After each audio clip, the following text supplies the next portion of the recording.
Welcome to the Book Binge. I am your host, King Crusoe. You can call me KC, and today we're talking about a mixed bag of a book, and anybody who's read Wheel of Time probably knows why I say that, and even people who haven't read it probably know as well.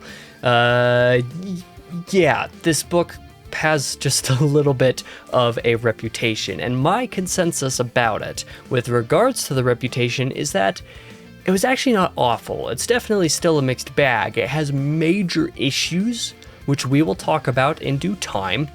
The short of it, just to start the video off here, is that it really needed like an actual editing job on it, but with honestly just a couple of decisions made, like a few tweaks in some of the structural decisions and cutting a lot of the bloat, this would not be a bad book at all. So let's talk a little bit more about some of that. We'll start off this review just like I normally do with the good. Crossroads of Twilight does have some good things going for it, even if some of those things, come with a little bit of a bad side.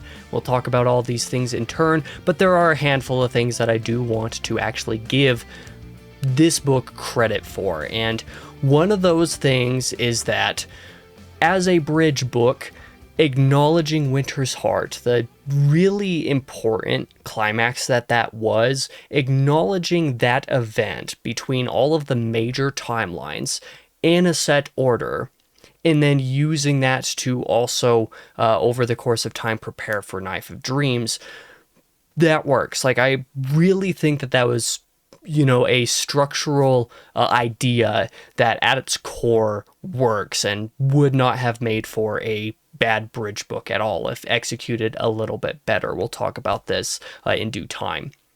The other thing that kind of goes along with this same idea here is that Crossroads of Twilight sees all of the major plot lines pretty much matched in timing as a result of this. Not exact, but pretty much. You have the very end of Winter's Heart happen. The first POV goes a little ways and then acknowledges that event and then moves a little bit forward. The next POV moves a tiny bit before it acknowledges the event and then moves forward a little bit more. The next POV acknowledges the event pretty much immediately and then does its thing, and then the next POV, if I'm not mistaken on the timing of any of this, acknowledges that the event happened very, very recently. So it's still not exact, but it's close enough. You're acknowledging that moment, but still moving ever so slightly forward in time between the POVs, which is kind of an interesting thing to do. But I really think that, like I said, in terms of the structure and as a bridge book,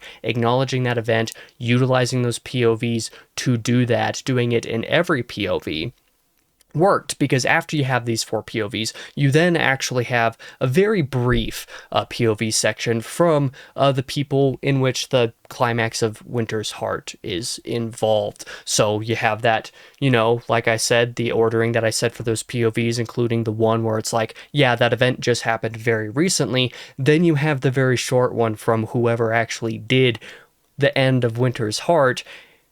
And obviously that happened a little while ago here, or just pretty recently here. So you're getting that order of timelines, or that order of plot lines, arranging the timeline in a little bit of a better manner. I liked that. Part of the reason why this centralization, why I'm making such a big point about it, is because Winter's Heart was a book where I feel like the actual centralization, the actual timing of POVs was starting to get out of Robert Jordan's hands, where honestly, quite frankly, by the end of Lord of Chaos, but especially within A Crown of Swords and Path of Daggers and Winter's Heart, those three books, things just kind of got out of hand with the balancing between certain POVs, with at least one POV being essentially missing for all intents and purposes from each one of those books. If I'm not mistaken, there wasn't any POVs missing from Crown of Swords, to be fair, but there was a POV missing in each of Path of Daggers and Winter's Heart,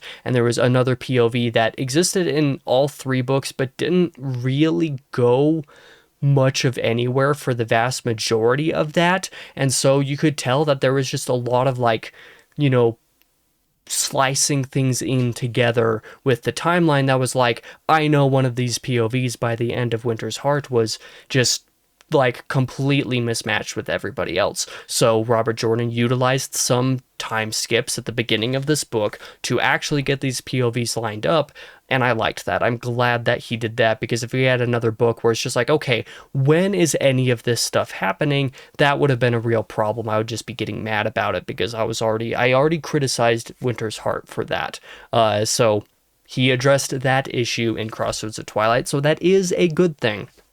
Additionally, moving on and looking forward to Knife of Dreams is another thing about about Crossroads of Twilight that generally works for me. There's a couple of plot lines that really, really like get you right on the edge of something that's like, okay, this is going to be a big part of the next book to one degree or another. One of those in particular is Egwene's plotline. Has huge potential that I'm excited about being able to see, not just in the next book, but through the rest of the series. Like, I'm really looking forward to what that does. And there's also just so much more that is going to be hopefully pretty exciting here in Knife of Dreams. A lot of people consider that book to be a return to form, doing a little bit more what Wheel of Time should be doing. There have been people who've made the joke that the prologue of Knife of Dreams does more than the entire book of Crossroads of Twilight. I'm not entirely sure if I believe that necessarily, but I will, by the time this video's actually coming out, I will be probably starting Knife of Dreams here very soon, so it'll be pretty shortly before I determine whether or not that is the case.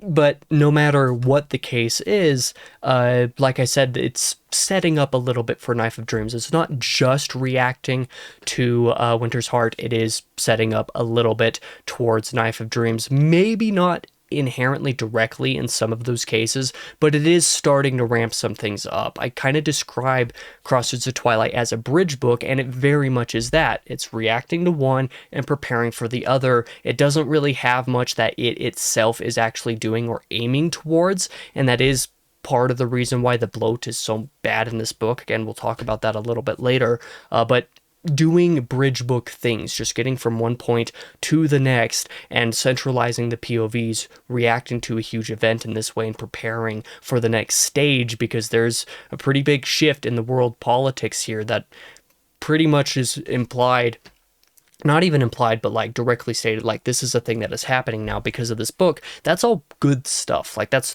good. But moving on, we will talk about just me kind of mentioning once again that I think the plotline structure is initially very solid. So in that way, even like the POV structure was very exciting, because not exciting, that's not the right word, but it was good enough. It was engaging enough for me to be able to read through for a solid, like, I don't know, 4/5 of the book or something like that. It was a lot of the book. It was more than 3/4 of it, I want to say, where you have each extended POV sequence before moving on to the next one, doing that reacting to book 9 type of thing. I was definitely a fan of the idea for this structure as it was going for the majority of the book. And I also have to give props to the prologue of Crossroads of Twilight for actually feeling like a prologue. That was something I criticized in Winter's Heart, where it didn't really feel much like a prologue because of a couple of those POVs. But those are basically everything. I'll leave off with the good, because most of my major points of the bad come down to some of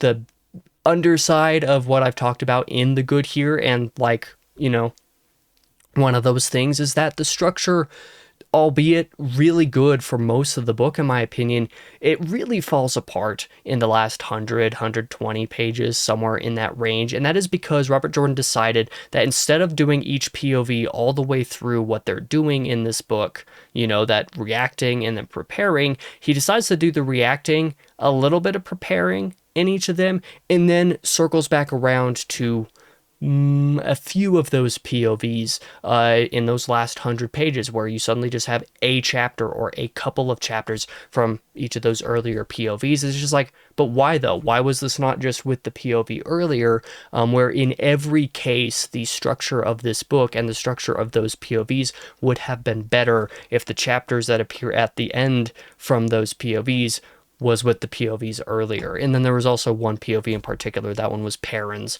where the actual structure of the POV itself, as a result of what comes at the end, should have come kind of in the middle of everything that happened before, and that would have made more internal structural sense, in my opinion. And more detail can be found on my reading diaries for the book that I did in September, so you can check those out if you want to. But yeah, like, I really like a lot of the structure of this book as an idea. Just the end kind of falls apart because Jordan decides that he can return to some of these POVs for like a chapter or two instead of just including them with the POVs before. The entire structure of the book would have been a lot more stable if he had made that decision. So it's just a little bit unfortunate that that's what ended up happening. And like I said, as being a bridge book, because that's very much what Crossroads of Twilight is, that kind of structure would have made a lot more sense just inherently, not just for the actual POVs, but just as a book. Like, everything about this book would have been better if all the POVs happened at once, one after the other, and that was that.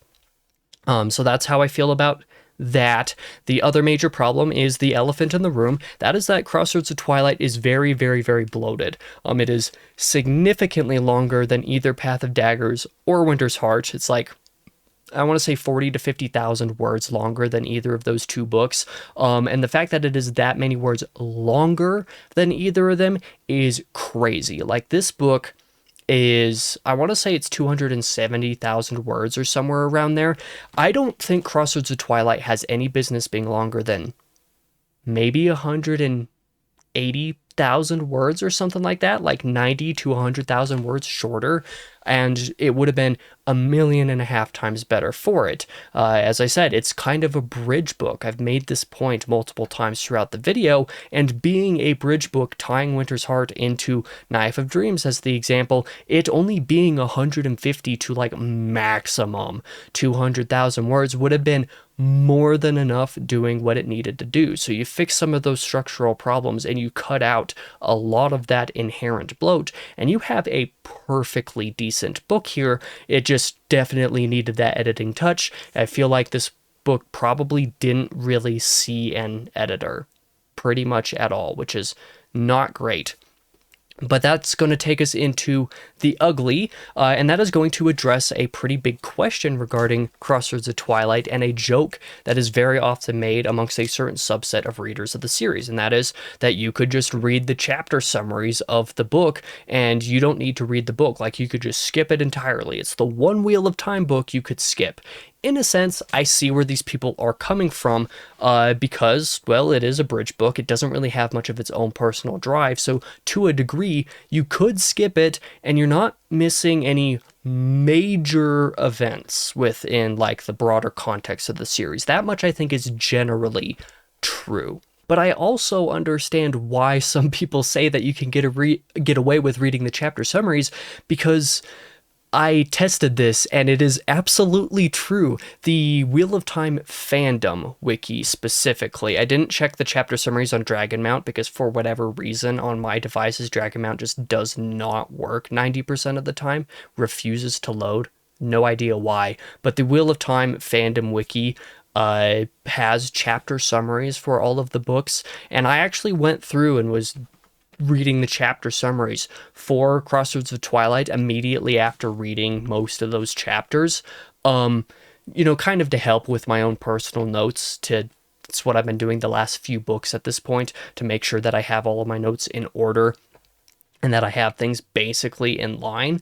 But like I said, reading the chapter summaries for Winter's Heart, for example, is something that, like, you could do. I wouldn't recommend skipping that book in favor of the chapter summaries, but like the first third of that book, you could very easily get away with reading the summaries.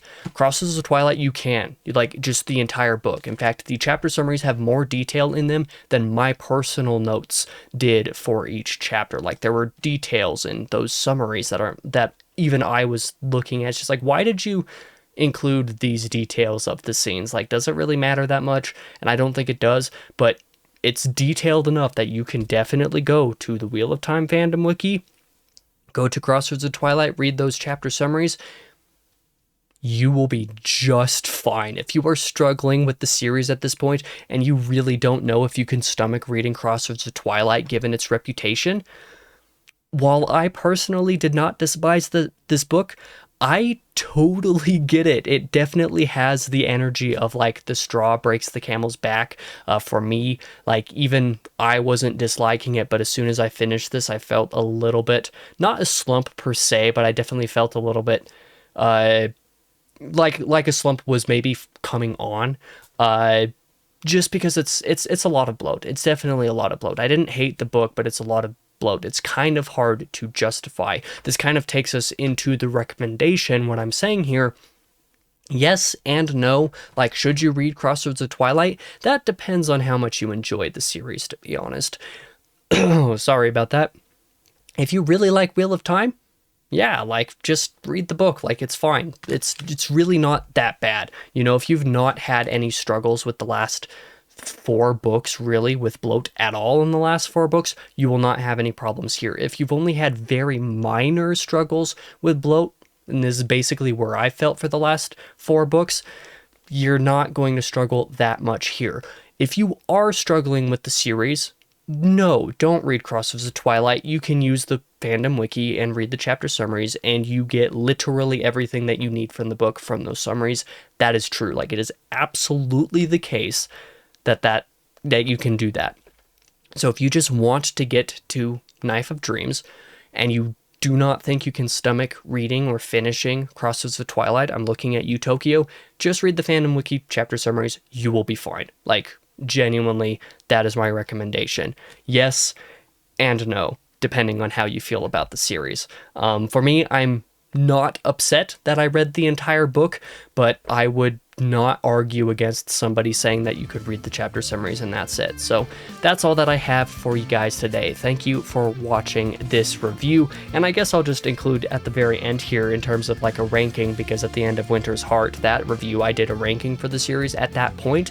If you take that ranking, however I put it, and put Crossroads of Twilight right above Winter's Heart, that is where it goes. Second from bottom of the series. It's not my least favorite of the series. Winter's Heart is, which itself is an unpopular take, but it is what it is. Either way, thank you guys for watching. I really appreciate it. For now, I've been your host, King Crusoe. You can call me KC, and I hope to see you guys in the next video.